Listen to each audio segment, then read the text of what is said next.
Seorang pria yang tinggal di Banjarpasar, Desa Yeh Embang, Kecamatan Mendoyo, Jembrane, diamankan ke Polsek Mendoyo.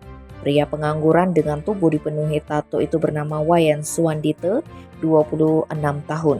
Ia diamankan saat mencoba mencuri sarang walet bersama temannya yang bernama Iketut Sudarsana alias Nyaruk di salah satu bangunan sarang burung walet yang berjarak kurang lebih 50 meter dari rumahnya.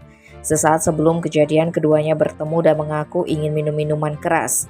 Namun karena mereka sama-sama tidak memiliki uang, Nyaruk kemudian mengajak Suwandite untuk mencuri sarang walet yang nantinya akan dijual dan uangnya untuk membeli minuman keras.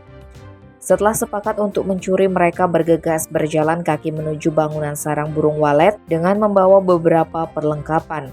Lokasi bangunan sarang burung walet hanya berjarak 50 meter dari rumah keluarga Suwandite. Setelah tiba di lokasi, kedua pelaku kemudian lantas melancarkan aksinya.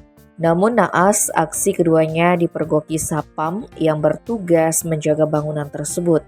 Sapam yang bernama Ikomang Mulyade 50 tahun yang tak lain adalah mertua dari salah satu pelaku, yakni Suwandite. Mengetahui ada yang mencoba mencuri, Mulyade bergegas meminta bantuan tetangga untuk bersama-sama menangkap pelaku. Saat mereka hendak menangkap pelaku pencurian, salah seorang pelaku memilih loncat dari atas tembok dan kabur. Warga akhirnya hanya mendapati pelaku Suwandite seorang diri yang bersembunyi di atap bangunan. Mulyade dan beberapa warga terkejut mengetahui jika pelaku pencurian adalah Suwandite yang tak lain merupakan menantunya. Kejadian itu selanjutnya dilaporkan ke pihak kepolisian.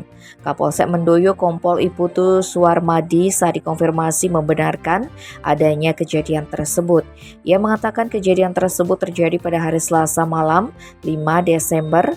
Pelaku saat ini telah diamankan di Mapolsek Mendoyo untuk penyelidikan lebih lanjut.